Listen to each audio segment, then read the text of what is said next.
Good afternoon. Thank you for joining me for our second episode of Between My Therapist and I. My name is Yella Lee Smith, and I'm a licensed clinical social worker. And today we're actually going to be talking about parenting. Now, this is a huge subject and kind of difficult to fit in a 30-minute podcast, which I'm trying to keep it to 30 minutes. So I'm actually going to break it down into two parts. Today, we're going to be strictly covering relationships between mothers and daughters. And then I'm going to do another video next week, which is going to be the relationship between fathers and sons. And then, if you guys like what you see and you enjoy the topic, I can do a third one that is crossing, fathers and daughters, mothers and sons.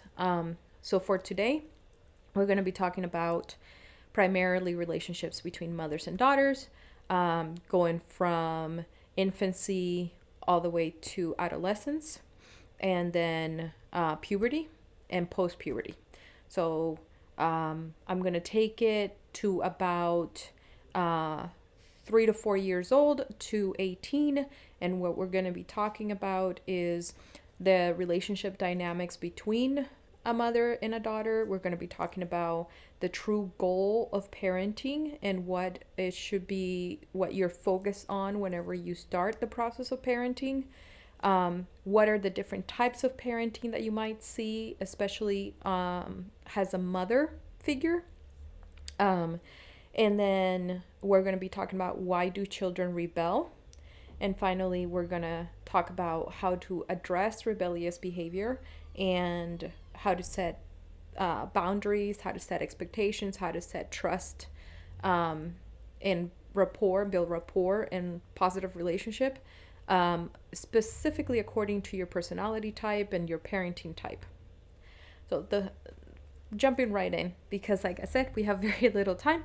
So the first thing that I'm going to discuss is their relationship dynamics. So whenever you think of parents, actually, as a matter of fact, to be honest with you, most relationships are based on an underlying basis and foundation of power and control.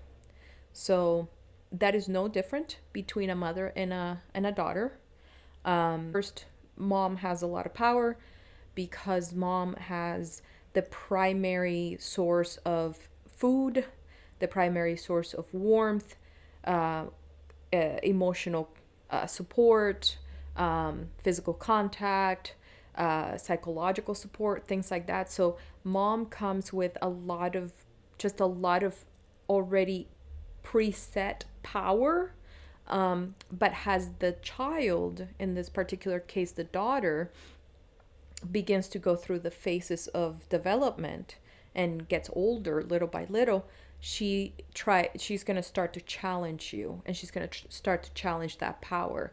And we're going to be talking about how you want that challenge to happen in a positive way, but you want that challenge. So let's start with figuring out, what is the true goal of parenting from the second.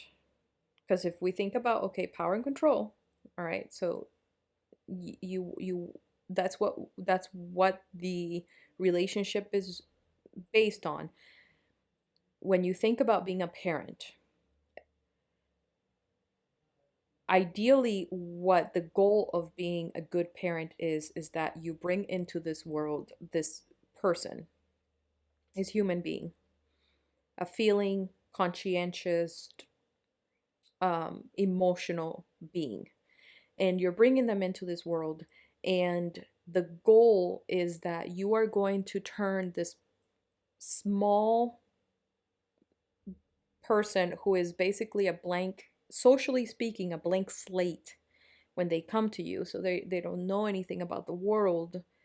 When they come to you, you want to parent them in a way, help them, guide them in a way that they eventually become a positive, adaptable, and um, and a um, a productive, that's the word, and a productive member of society. So you want them to be adaptable to society, you want them to be productive to society, and you want them to be a positive influence in society. You want to essentially train this child to be the type of person that a boss would want to hire, a bank would want to lend to, a partner would like to marry with or have a relationship with, friends would like to befriend. So that's essentially the role of the parent, is to mold this person into a productive member of society that's that brings something positive into the world as a whole. So keep that in mind. I think that's the most important part of parenting. And I think that a lot of people maybe miss that. Um, and they get kind of lost in the idea of like, well, you're my kid. And so I, what I say goes, but there's no real rhyme or reason for it. Um, so, all right, moving on.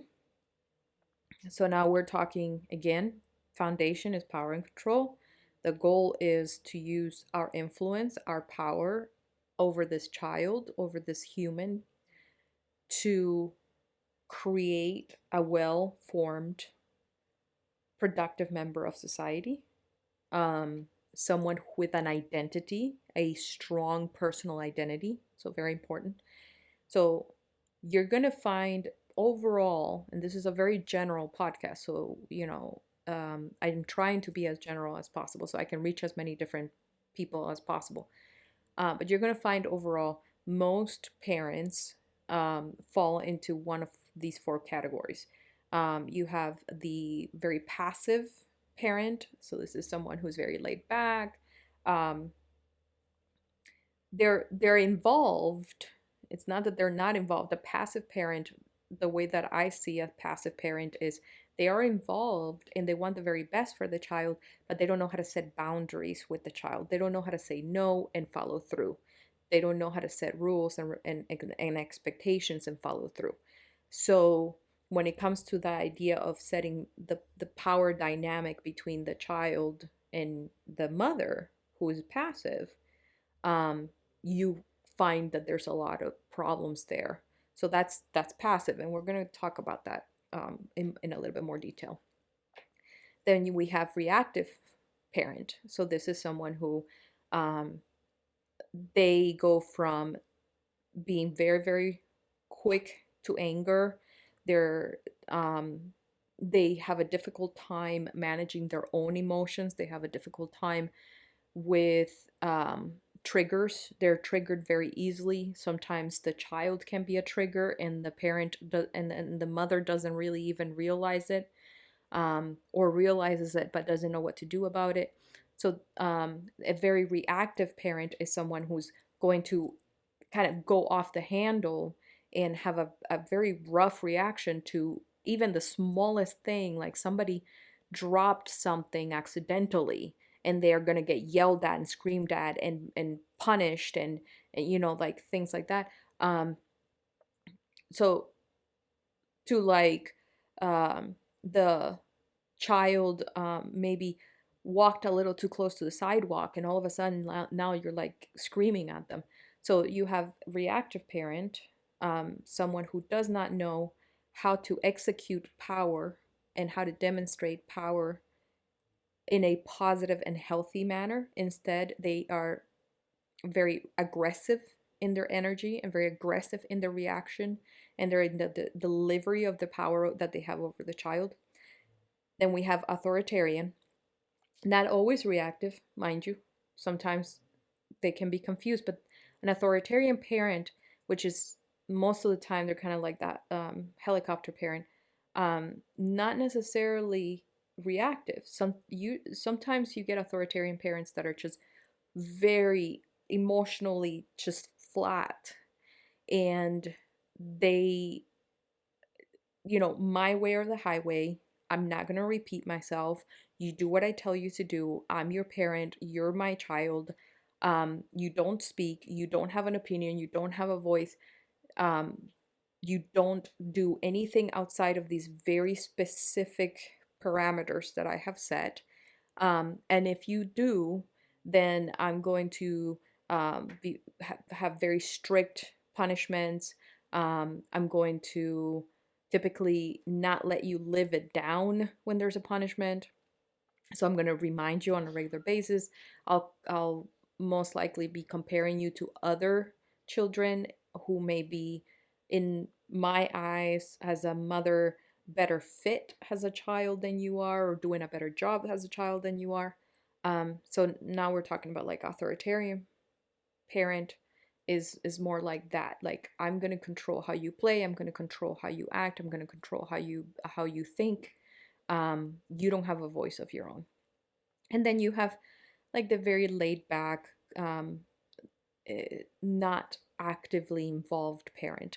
So this is a parent who is present physically, perhaps, or often absent physically, but even if they're present physically, they're not really engaged with the child. They don't make a lot of eye contact. They don't really talk to the child very much. They don't play with the child. They don't really interact very much. So those are roughly the four that you're going to see that we're going to mainly focus on. Um, when we break down, so let's start with talking very briefly about each one of them. Passive. So if you're a very passive parent, what happens? Your daughter is born. Initially, has a small baby. Humans are one of the most vulnerable babies in the animal kingdom. They're not able to survive on their own. They just aren't. So that baby relies on you tremendously. So you might feel during the early infancy stages of the relationship where the baby is entirely under your control and dependent on you, you may actually be a really good parent for those couple of years, 2, 3, you're going to be that way for like maybe 3 years, because you get to set all the rules, and there's very little expectation from the child other than for you to provide the basic needs of the child: nourishment and love and support. And you may be, as a passive parent, you may be able to provide that without any problems.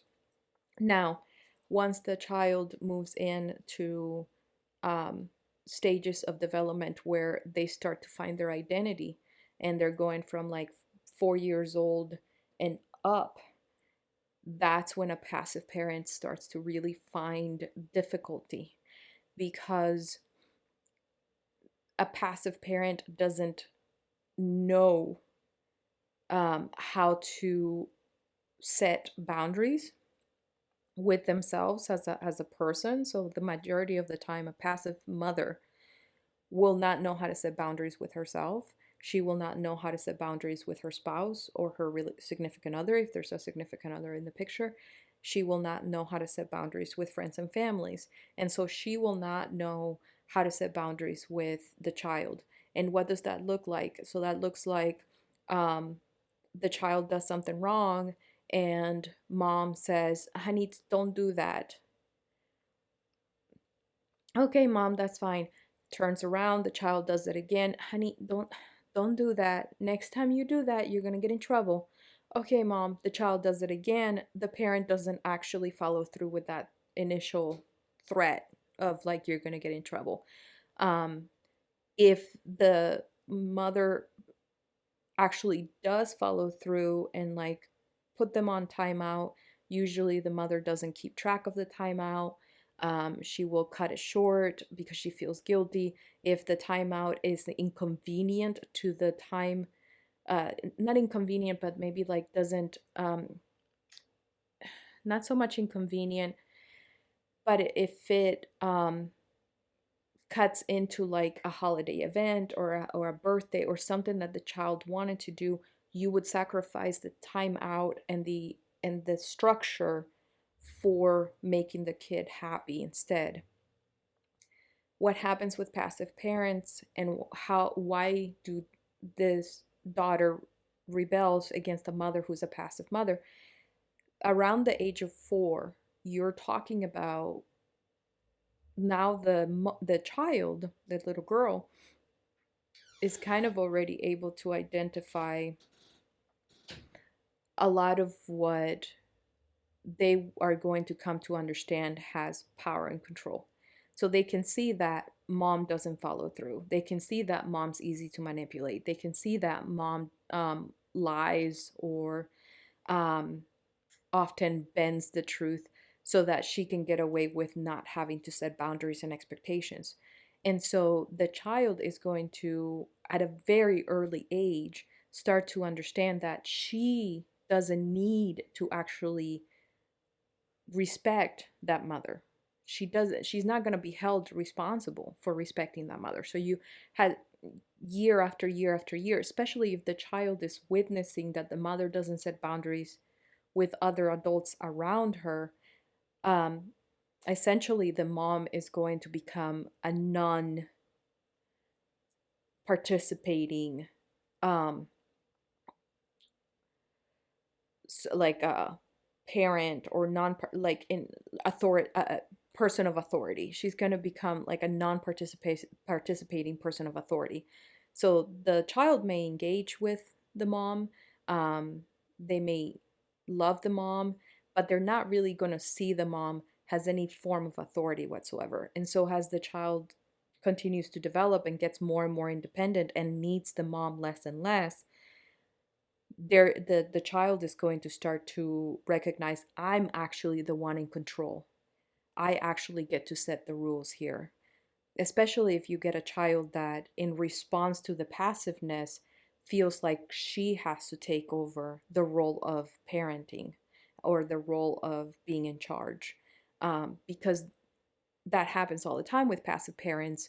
Whereas for lack of structure, because there's not enough structure going on, the parent essentially gives up power to the child, and the child feels like, well, I'm in charge now. So with a passive parent, you're going to see that your kid's going to rebel because essentially they don't believe that you're in charge. They don't believe that you have any power over them.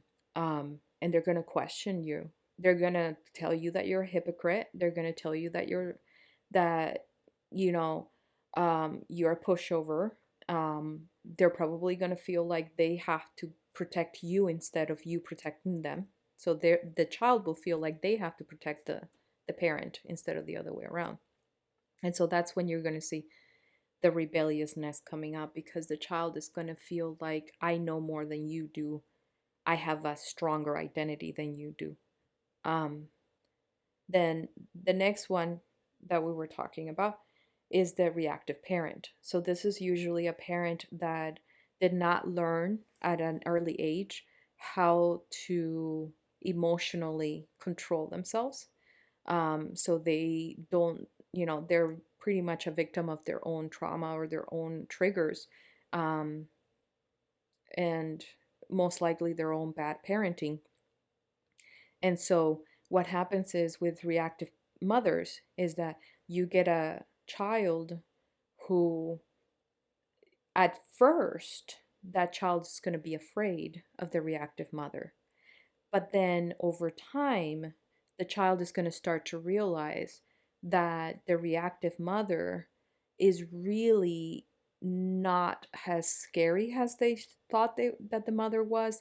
They're going to, it's going to go one or two ways. Either the child will become extremely passive and basically a pushover and very, very sensitive, or the complete opposite. And that child is going to understand, I don't need to actually feed into this reactiveness. I can fight back. She's a tyrant, she's a bully, and it's okay for me to bully back. So she's going to start mirroring the reactiveness. You react, she'll react. Or she reacts first and you react, and then she'll react again, and back and forth and back and forth. And reactiveness will become this game of power of like who can yell louder, who can hit harder, who can be more destructive emotionally. So as you see daughters of reactive mothers that don't know how to self-regulate, how to control their mood, their emotions, you're going to find that your daughter is most likely going to be a very reactive child herself. She's not going to know how to control herself, um, because essentially our children are mirroring us. They start to mirror us at a very young age. They look at us from when they're very, very little. They look at us as the parents has the main template, the main ideal of what is a human and what a human should be like. So if you're reactive, they're going to look at you and say, oh, that's how I should treat my emotions. I should be reactive too. If you're passive, then they'll either be passive themselves or they will feel like, well, I ain't got nobody to cover for me here. So I'm alone, so I'm going to have to take over. Um, the next one, of course, is the authoritarian.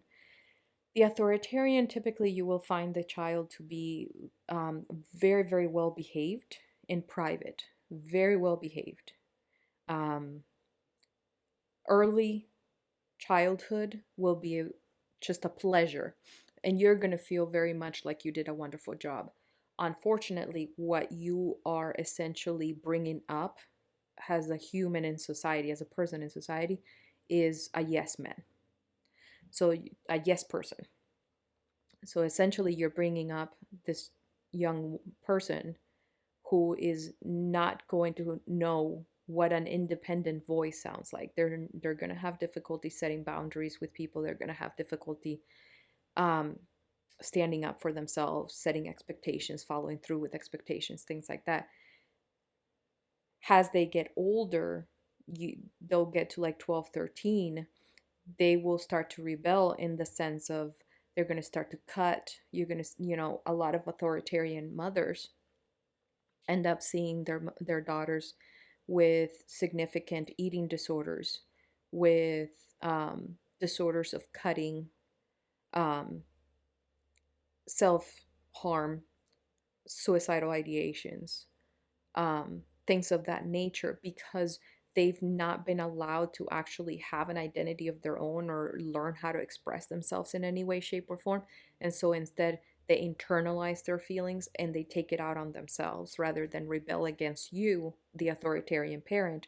They rebel against themselves and hurt themselves instead.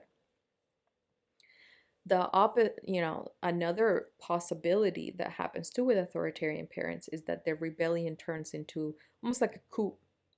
So the child will come and recognize, this person is just choking the life out of me. And if I don't make a stand for myself, I'm going to end up killing myself.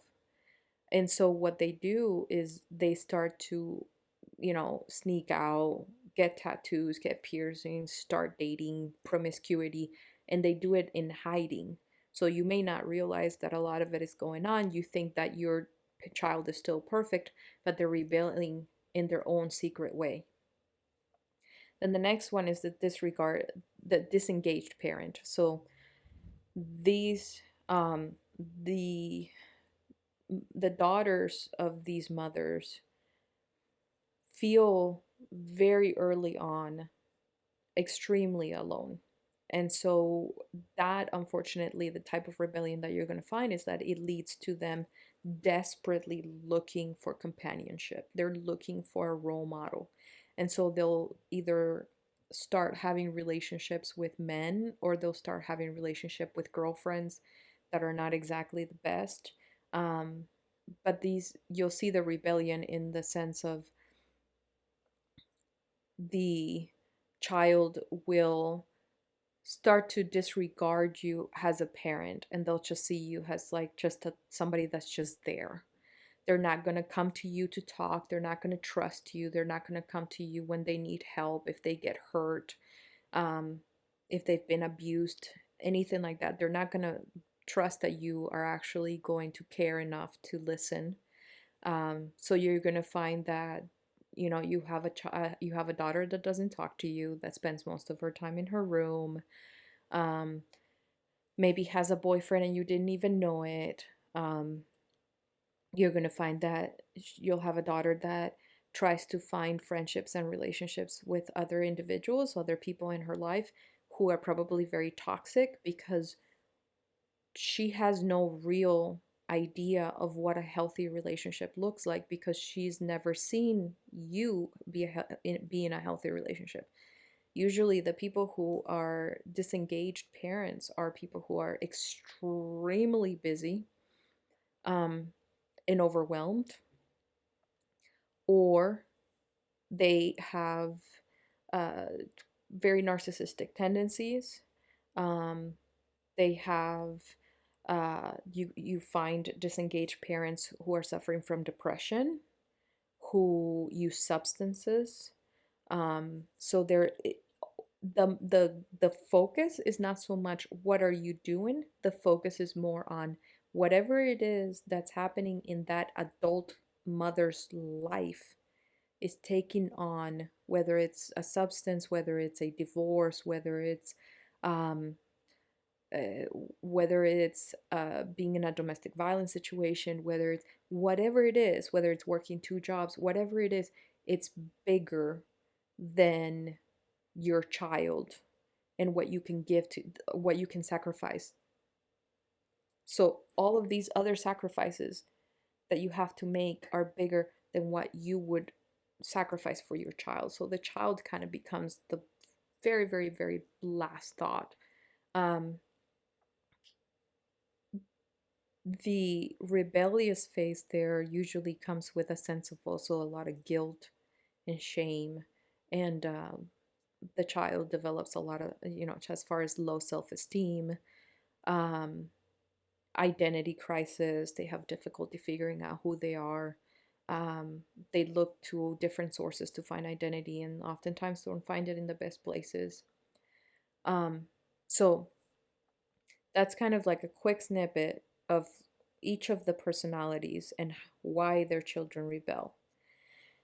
Now I'm gonna go back and I'm gonna talk about how you can address parenting a rebellious child according to one, each of those personality types, or like more like parenting types. When you have a passive parenting style, overall, for all four of them, I'm going to give this caveat. I'm going to just say it straight up.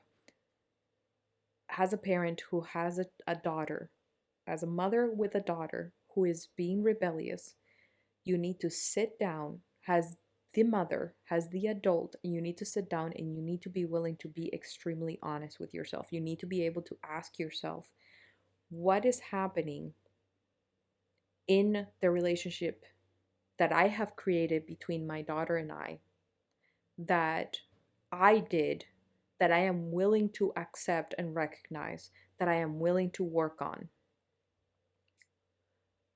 That's the very first thing. Doesn't matter the type of parenting you're doing, all of them, you need to be willing to do that. So you've stopped, you've thought about it, and you're like, I've just never been able to set boundaries with her. Now she runs around and does whatever she wants. She questions my authority. She's getting in trouble. Um, but I've never set boundaries with her. I've never told her no. And if I've told her no, I've never followed through. And she's seen me her whole life. She has seen me being a doormat to everyone around me. So you need to be honest with yourself as to how it is that you, as a person and as a mother, but more importantly, as a person, may have created this idea of, I am not in charge. I am not the person that you need to look for guidance and control of. You cannot trust me to be a source of power. Um, if you are a passive parent, how do you deal with that? Okay, first and foremost, you recognize it. Second, start by setting Boundaries, personal boundaries. Personal boundaries are based on what do you allow others to influence you in that you can start changing. So, well, I don't feel comfortable with the fact that my friends are always telling me how to dress or always telling me where they want to go for play dates or for date nights or for girlfriend time out or something like that. They're always the ones who say where we're going. I never get to say it. Okay, start like practicing a little bit of assertiveness. Okay, next time I'm going to invite them and I'm going to say, this is where I want us to go. Um, Small steps, small actions of assertiveness. Start working on setting boundaries and assertiveness with yourself, and start working on reminding yourself your voice is valid, your opinions are valid, your views are valid. And it's okay for you to say no. If no, it's too much, then it's okay for you to set like expectations that are more realistic to you. So like maybe not no, but not right now. I can do it at 2 o'clock though. Can I'll be available at 2.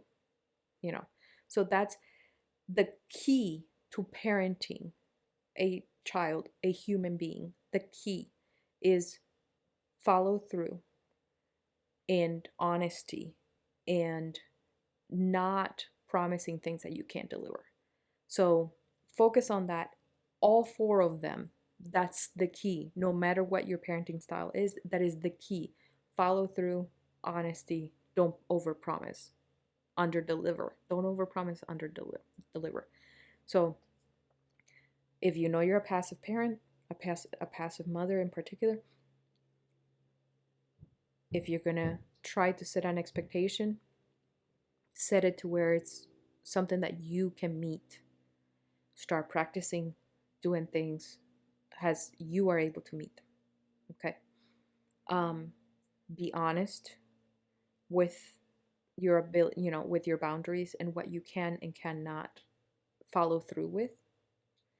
And remember that your child more than anything is going to respect you more for you putting your money where your mouth is. So even if it's a small change, but your child sees that, wow, she did it and she followed through with it, and she said that she was going to do it and she followed through with it, and it happened not just once but twice, 3 times, 4 times. That's the most important thing. So even if it's small, whatever you say, make it something that you can follow through with. That's the key. Very, very important. The second thing, and again, I'm making this like super short because I have a lot of content for a very short podcast. But and I can go further into this if you guys like this topic. I can go a little bit more into it. And of course, we have our therapist here, the traveling therapist, so we're happy to help with providing advice and support with our therapist as well. But with the reactive parent, again, honest with yourself. Be honest with yourself. Let your just sit, stop. What is the trigger? What is happening that when my 13-year-old goes off, I turn into a 13-year-old and I feel like I have to meet her energy and I have to engage in this game of power, back and forth, back and forth. What is the trigger? Who started that? Who created that in me? Most likely your own mother. And work on, more than anything, emotional regulation. Understand you are the adult, you are the parent, you are the one in charge.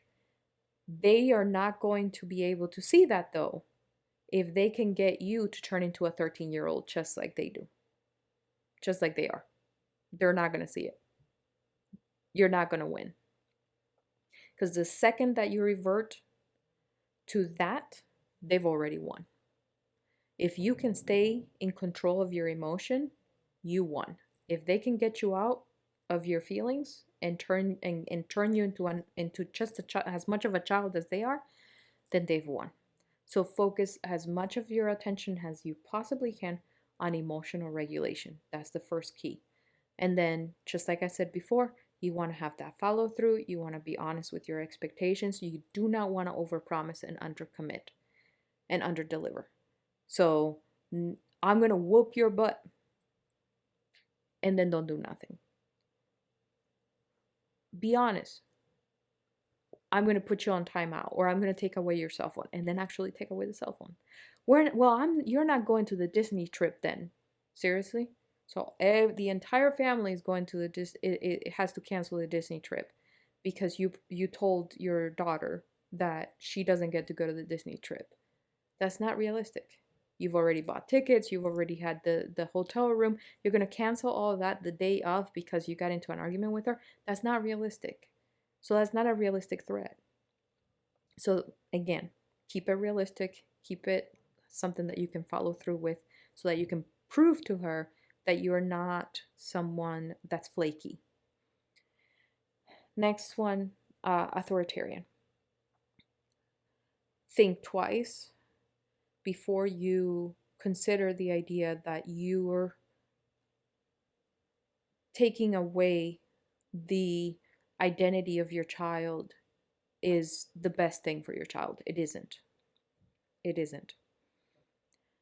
I'm going to talk about authoritarian, but this is for all of the different types of parenting.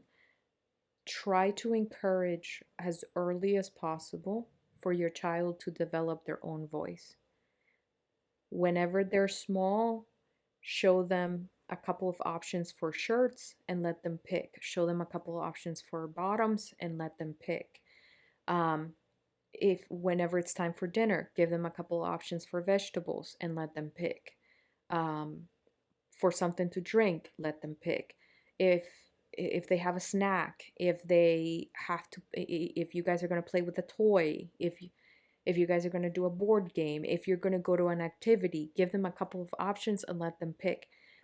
Being an authoritarian parent makes you feel good, makes you feel like you're in control, makes your child feel completely helpless. Completely helpless. That is a terrible thing to be when you're a human being. There's no worse feeling than feeling like you have absolutely no power. It's okay for there to be a balance of power between a child and a mother. It's okay. They don't have to override your authority, but they certainly could use that sense of, I know I am somebody. I have a voice, I have an opinion, and that is important. That is hugely important for the development, especially for females, because there will come a time when they will be put in a position where they're going to have to say no. They're going to have to use their voice. And if you've been choking that voice out of them, they're not going to say it.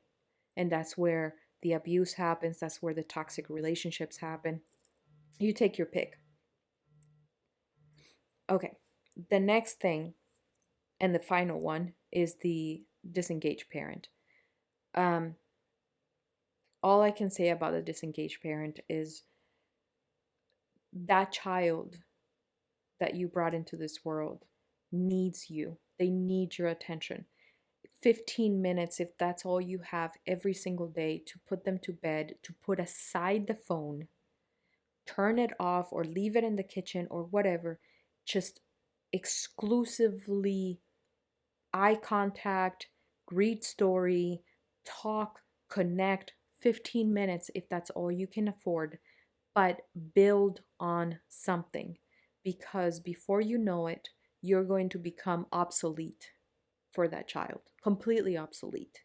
So focus on building some sort of a connection with that child and think about what other things you're sacrificing your time and your connection with your child for, and is it worth it? Is it really worth it? So find ways to connect with them. Read a story together, listen to music together, watch a one episode of a TV show together. Um, my daughter and we don't get a lot of time together. We listen to audio stories in the car. It's in the car. We're not, I can't use my phone anyways. I'm driving. Just put an audiobook. She loves the story. I love the story. We pause it regularly. We chat in between like chapters. We're connecting. And we're connecting about something so much more than just school or day to day. This is something that's interesting to her. And it's something that I like. And we connect in that way. So think of ways that you can connect with your child, because you're going to be obsolete. And if you're surprised that your child is rebelling, just be honest with yourself and ask yourself, when was the last time you were a parent? Well, I put food on the table. That's not enough. That's not being a parent. You put food on the table. Where's the connection, the human connection, the building of this person? Where is it? Okay. Overall, the main takeaway that I want you guys to take from this podcast is your children from a very early age are seeing you as the example of the type of person that is the ideal human. Keep that in mind. They will copy you, they will mirror you, they will mimic you for a period of time. There will come a point where they're going to start questioning, are you honest? Are you following through? So are you trustworthy? Are you honest? And are you somebody that I can be proud to mirror or copy, or that I can say, my mother is my example, my mother is my idol? If you can't even figure out how to set your own life straight, it's going to be really, really hard for your child who is watching everything you do and everything that happens to you to have faith in you as the leading person in charge of her life, as the person that gets to say, this is a bad idea, this is not good. If you're out there making bad choices for yourself as a mother, as a parent, as a person, as a woman, you're making bad choices for yourself, then you better believe that your daughter's going to be looking at that and it's going to say, this person is not someone that I can trust to lead me. And they will rebel. So when parenting, the number one thing is look to yourself. Are you setting the example for the best possible person that they can be? And that's all for today. I know it was a lot of information, very rushed. I hope you guys enjoyed it. If you want more details, if you want me to dive a little bit deeper into each individual type of parenting, if you have questions, go ahead and leave in the comments your questions, your feedback, your suggestions. Subscribe, hit the little bell, stay in touch. Follow us on Facebook and Instagram. And if you need a therapist, we're in Cape Coral, Fort Myers, and telehealth anywhere in Florida. And again, this is Yalili with Between My Therapist and I hope you guys have a wonderful day.